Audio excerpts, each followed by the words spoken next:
नमस्कार, news state देख रहे हैं आप। मैं हूं आपके साथ शुभम त्रिपाठी। लखनऊ से बड़ी खबर।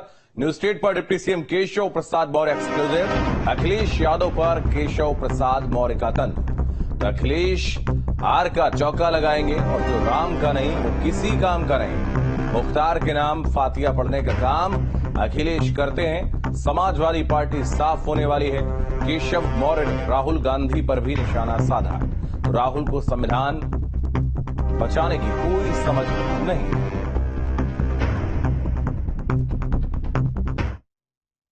लोकसभा 2024 का चुनाव बेहद महत्वपूर्ण है।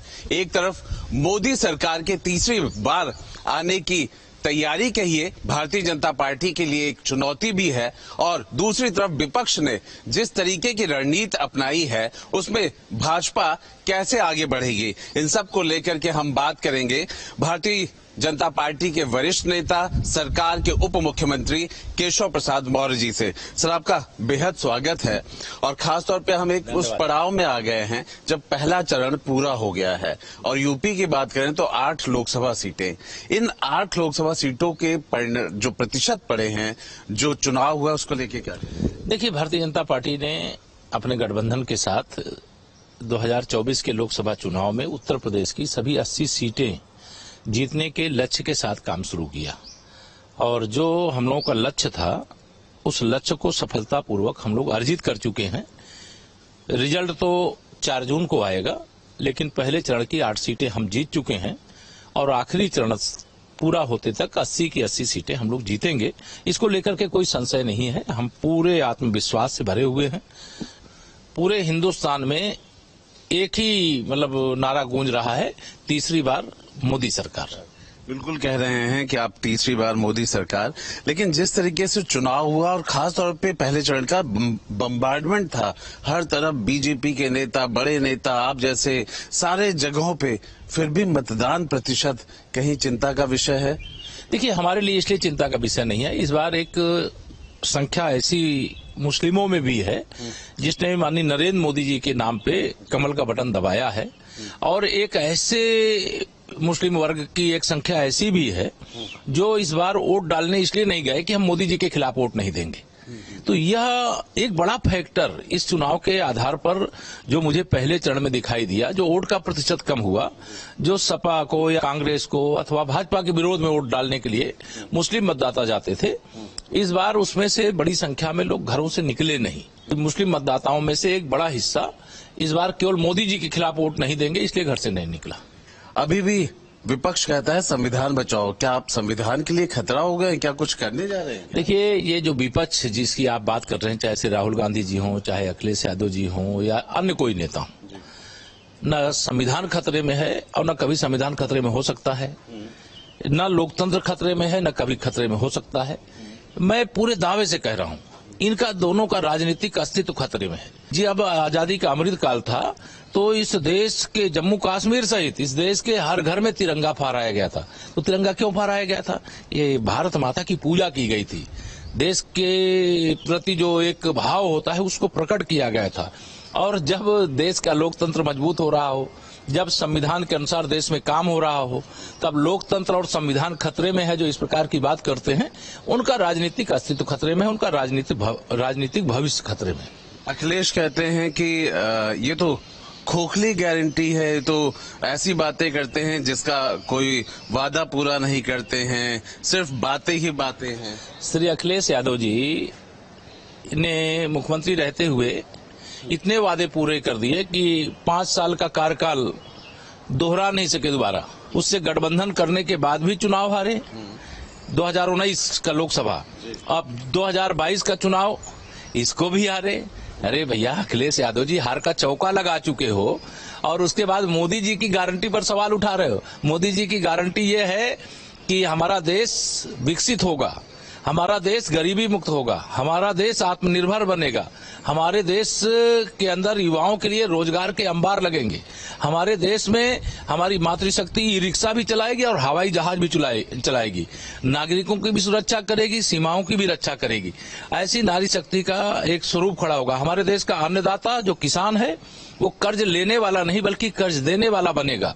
इस प्रकार का जब भाव लेकर के देश की सेवा की जाती है तो जितनी बड़ी जो उपलब्धियां हैं, हमने 2000 हमारे प्रधानमंत्री जी ने, हमारी पार्टी ने 2014 में कहा कि हमें 272 प्लस चाहिए, 283 सांसद मिले।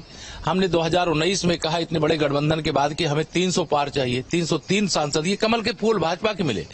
और 2024 के लिए हमारे प्रधानमंत्री जी ने कहा हमें 370 प्लस कमल के फूल चाहिए, 400 प्लस भाजपा गठबंधन चाहिए। अब 370 प्लस कमल के फूल अर्थात लोग जानते हैं कि मोदी जी कुछ बड़ा देश के लिए करना चाहते हैं, देशवासियों के लिए करना चाहते हैं। 400 प्लस का मतलब कुछ बड़ा करना चाहते हैं। हम देश में सामान्य नागरिक संहिता लाना चाहते हैं, एक देश एक वोटर लिस्ट एक चुनाव कराना चाहते हैं। 5 साल लगातार आने वाले समय में प्रधानमंत्री गरीब कल्याण अन्न योजना का राशन वितरण का कार्य निःशुल्क यह जारी रखने का काम करेंगे।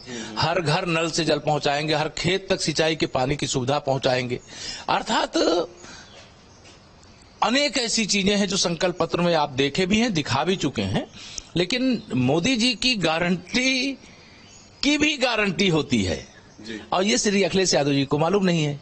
मोदी जी को अगर थोड़ा सा पढ़ते, थोड़ा सा उनके द्वारा जो परिश्रम किया जाता है उसका दशांश भी किए होते तो सपा समाप्तवादी पार्टी नहीं बनती, सपा बची रहती। लेकिन अब सपा सफा होगी। लेकिन जो उन्होंने पीडीए की बात कही है वो जो मुस्लिमों को जोड़ने के लिए, अगर आप कहते हैं मुख्तार अंसारी के वहां पे भी चले गए, आखिर क्या इस बात को लेकर के? देखिए, वो सपा का मतलब होता है, सपा माने कुछ का साथ कुछ का विकास, कुछ का साथ गुंडों, माफियाओं, अपराधियों, दंगाइयों का विकास। भारतीय जनता पार्टी कुछ का साथ कुछ का विकास की पक्षधरनी, सबका साथ सबका विकास। गुंडों, अपराधियों, माफियाओं, दंगाइयों, भ्रष्टाचारियों के खिलाफ कार्रवाई करना, ये भाजपा का संकल्प रहता है, भाजपा का लक्ष्य रहता है। लेकिन अगर सपा और कांग्रेस का लक्ष्य ये रहेगा कि हम ऐसे लोगों को बढ़ाएंगे जिनसे आम आदमी डरे। अब श्री अखिलेश यादव जी मुख्तार अंसारी की कब्र पर जाके फतिहा पढ़ने चले गए, जाएं, उनकी इच्छा है। लेकिन क्या इससे जो अपराध मुक्त यूपी चाहते हैं उनको संदेश दे पाए क्या? उनकी मानसिकता उजागर हो गई, वो गुंडागर्दी के समर्थक हैं। इसीलिए मैं समाजवादी पार्टी को कहता हूं, ये सपा गुंडों, अपराधियों, माफियाओं, दंगाइयों को पैदा करने की फैक्ट्री है। सपा की सदस्यता लेना मतलब गुंडागर्दी करने का सर्टिफिकेट लेना। अब इससे उनको बुरा लगता है। और जब वह सरकार में थे, मुख्यमंत्री थे 2012 से 2017 तक, मैं उसका गवाह हूं। उस समय सपाइयों का नारा खाली प्लाट हमारा, जिस गाड़ी में सपा का झंडा उस गाड़ी में बैठा गुंडा। ये कोई, मैं इसलिए नहीं कह रहा हूं कि मैं भाजपा का हूं, वो सपा के हैं, ये सच्चाई है। जब मैं पूछता हूं लोगों से सवाल तो इसका जवाब हाँ में ही आता है। पर वो आप पे भी सवाल उठाते हैं कि नौजवान को रोजगार नहीं है, जिस तरह से फौज में आपने अग्निवीरों की वो की है, ये सब चीजें ऐसी है जिसको अभी बहुत राजनीति का एक विरासत में राजनीति पाए हैं। विरासत में सियासत करने वाले अगर संघर्ष से सियासत का मुकाम हासिल करते तो उनकी स्थिति और होती। लेकिन अब वह अग्निवीर जैसे विषय पर सवाल उठाते हैं। अरे, इस देश की सेना के तमाम शीर्ष अधिकारियों की टीम ने इस लक्ष्य को लिया है।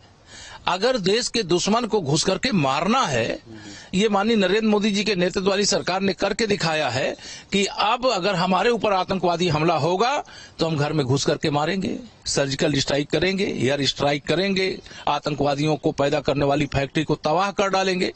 करके दिखाया। आज आतंकवाद का अंत हो गया, 370 हट गई।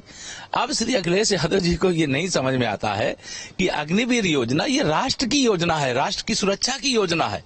अब सैनिकों में भी एक इस प्रकार से अगर वह मैसेज देने का काम करते हैं, श्री राहुल गांधी जी की संगत से गुड़ मिलत है, संगत से गुड़ जाए। श्री राहुल गांधी जी से कुछ उन्होंने सीख करके इस प्रकार से बोल दिया। ये बहुत बचकाने बयान है। ये एक परिपक्व नेता का बयान हो ही नहीं सकता, एक जिम्मेदार नेता का बयान हो ही नहीं सकता।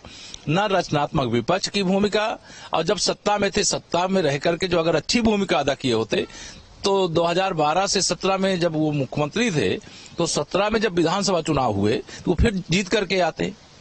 अगर उस समय नहीं आए, 5 साल विपक्ष में ठीक से काम किए होते, फिर 2022 में जीत करके आते। ना 2014 जीते, ना 2017 जीते, ना 2019 जीते, ना 2022 जीते, हार का चौका लगा चुके हैं श्री अखिलेश यादव जी। अभी भी अहंकार उनका आकाश छूता है।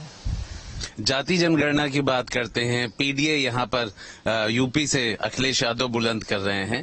आपको लग रहा है कि इतनी सारी रैलियों के बाद क्या ये सब जनता को अपील कर रहा है? देखिए, पीडीए का आम आदमी जानता है। उनका पीडीए, जैसे मैंने कहा, सबका साथ सबका विकास उनका लक्ष्य ही नहीं है, कुछ का साथ और परिवार का विकास। वैसे ही इनका पीडीए परिवार डेवलपमेंट अथॉरिटी है, और परिवार का डेवलप करने के लिए इस प्रकार की ये पार्टियां जो प्राइवेट लिमिटेड कंपनी, मैं अब कहता हूं श्री अखिलेश यादव जी, श्रीमती डिम्पल यादव जी प्राइवेट लिमिटेड सपा बन गई। उनके परिवार में भी अंतरकलह है। उनके विधायक, उनके राज्यसभा के प्रत्याशी को वोट नहीं दिए, अंतरात्मा की आवाज पे भाजपा के प्रत्याशियों को वोट दिया, हमारे 8 राज्यसभा के सांसद जीते। अगर उनको अपनी पार्टी का, अपने परिवार का अंतरकलह नहीं देखा जा रहा, उसे संभाला नहीं जा रहा, केवल भाजपा को हर चीज का दोष दे दो कि भाजपा ने ऐसा कर दिया, भाजपा के कारण ऐसा हो गया। अरे यार, आपके बाकी जो बचे वो क्यों नहीं ऐसे हो गए? वो अच्छे हैं, कल वो भी उसमें से भी आधे से ज्यादा सपा छोड़ करके भाजपा में आना चाहते हैं। उसमें कई लोग हैं जिनको हम लोग लेना नहीं चाहते। तो ये जो पार्टी नहीं संभाल पा रहे हैं, जो परिवार नहीं संभाल पा रहे हैं, वो भाजपा को हराने के स्वप्न देख रहे, तो स्वप्न देखने से कौन रोक सकता है? रामलला का जब प्राण प्रतिष्ठा हुआ, और अगर विपक्ष की बात करें तो उन्होंने एक तौर पर इसका बाइकआउट किया। क्या आपको लगता है कि ये आध्यात्मिक रूप से भी, सामाजिक रूप से भी और राजनीतिक रूप से भी सब रामद्रोही हैं, नुकसान रामद्रोही हैं? कांग्रेस ने भगवान श्री रामलला को काल्पनिक बता दिया था कि वो हुए ही नहीं। समाजवादी पार्टी ने निहत्थे राम भक्त जो श्री राम जय जय राम करते हुए अपने रामलला के दर्शन करने जा रहे थे, उनके ऊपर गोलियां चलवा दिया, कई राम भक्तों को मार डाला। और इनको इसके बाद भी श्री राम जन्मभूमि तीर्थ क्षेत्र ट्रस्ट की ओर से निमंत्रण मिला, और निमंत्रण मिलने के बाद भी इन्होंने निमंत्रण ठुकराया। अब राम भक्त इनको ठुकरा रहे हैं, और अगर राम भक्त इनको ठुकरा रहे हैं तो जैसी करनी वैसी भरनी। भगवान राम एक मुद्दा है चुनाव में। नहीं, देखिए, भगवान रामलला का भव्य मंदिर बन गया है। भगवान राम का मंदिर राम मंदिर भी है, वो राष्ट्र मंदिर भी है। इस मंदिर का निर्माण तो आजादी प्राप्ति के तत्काल बाद हो जाना चाहिए था, चाहे वो अयोध्या का हो, चाहे मथुरा का हो, चाहे काशी का हो। लेकिन कांग्रेस ने वोट बैंक की घटिया राजनीति के कारण से भगवान सोमनाथ का मंदिर बन गया था, तो इसको क्यों नहीं बनाया? ये बचा करके रखा, और भाजपा को दोष देते, भाजपा का इवेंट हो गया। भाजपा कैसे हो जाएगा? भगवान राम किसी पार्टी के होते हैं क्या? भगवान राम तो जो भी राम का भक्त है उन सबके होते हैं। आप राम के भक्त नहीं हो, इसलिए रामलला के निमंत्रण में नहीं आए। आपको मुख्तार अंसारी की कब्र में फतिया पढ़ने की फुर्सत मिल गई, लेकिन रामलला का दर्शन करने की फुर्सत नहीं मिली, क्योंकि आपको वोट बैंक की राजनीति करना है। आप कैसे मुस्लिम मतदाता जो कट्टरपंथी है, जो श्री राम जन्मभूमि मंदिर निर्माण का विरोधी थोड़ा बहुत संख्या में था, क्योंकि वो विरोधी होता तो पूरे प्रदेश में, देश में उत्पात मचता, लेकिन किसी ने विरोध नहीं किया। सबने माना कि राम जन्मभूमि है और राम जन्मभूमि पर भव्य मंदिर बनना चाहिए। और भाजपा ने वादा किया था, जब हमें 303 सांसद हमारे कमल के फूल पर जीत करके आए, तो 2 वादे पूरे हो गए हैं। रामलला का भव्य मंदिर, जम्मू कश्मीर से 370 समाप्त। अब सामान्य नागरिक संहिता, ये हमारे वैचारिक मुद्दे हैं। जो आने वाला कार्यकाल है उसमें नरेंद्र मोदी जी के नेतृत्व में इसे भी करके दिखाने काम करेंगे। भगवान राम इसे भी पूरा करेंगे? निश्चित तौर से पूरा करेंगे जी। हमारा जो संकल्प होता है, मैंने मोदी जी की गारंटी, मतलब गारंटी की भी गारंटी, एक देश एक चुनाव एक वोटर लिस्ट, मोदी जी की गारंटी, गारंटी की भी गारंटी। 70 साल से ऊपर के बुजुर्गों को 5 लाख तक प्रधानमंत्री आयुष्मान भारत योजना से इलाज की सुविधा, ये गारंटी की भी गारंटी। हर घर नल से जल, गारंटी की भी गारंटी। हर किसान को सम्मान निधि 2-2 हजार की 3 किस्त, ये गारंटी की भी गारंटी। विकसित भारत, ये गारंटी की भी गारंटी। 5वीं अर्थव्यवस्था से 3री अर्थव्यवस्था, ये गारंटी की भी गारंटी। ये जो है ये हवा में नहीं है, इसकी कार्य योजना तैयार है, इसकी रणनीति तैयार है, और 4 जून 400 पार के बाद ये सारा स्वरूप आप देखेंगे। 4 जून 400 पार, 80 यूपी की सीटें इसका आधार? नहीं, 80 हमने काम किया। डबल इंजन की सरकार ने यहाँ उत्तर प्रदेश की कानून व्यवस्था चुस्त दुरुस्त रखा, दंगा मुक्त प्रदेश बनाया, भारी भरकम निवेश उत्तर प्रदेश में आया, रोजगार के अनेक अवसर नित्य नए नए खड़े हो रहे हैं, पारदर्शी तरीके से भर्तियां संपन्न हो रही हैं, और माननीय प्रधानमंत्री जी के मार्गदर्शन में उत्तर प्रदेश, सपा की सरकार में बिजली आती नहीं थी, भाजपा की सरकार में बिजली जाती नहीं है। आम जनता चिल्ला चिल्ला के कह रही है। सपा की सरकार में भ्रष्टाचार होता था, गुंडागर्दी होती थी, लेकिन भाजपा की सरकार में न गुंडागर्दी न भ्रष्टाचार। ये जन जन की सरकार है। बहुत बहुत धन्यवाद माननीय उप मुख्यमंत्री जी, आप चुनाव की रैलियों में व्यस्त हैं, फिर आपसे बात होगी। हमारे साथ उप मुख्यमंत्री केशव प्रसाद मौर्य जो कि लगातार चुनाव में रैलियों में व्यस्त हैं। पहला चरण पूरा हो गया है, दूसरे चरण की तैयारी में है और सबसे बड़ी बात है कि भारतीय जनता पार्टी 400 पार, उत्तर प्रदेश में 80 सीटों का आधार और मोदी की गारंटी की भी डबल गारंटी, ऐसा केशव प्रसाद मौर्य कहते हैं। जनता 4 जून को अपना फैसला सुनाएगी, देखना होगा और इंतजार करना होगा। वीडियो जर्नलिस्ट सूफी खान के साथ आलोक पांडे, न्यूज नेशन।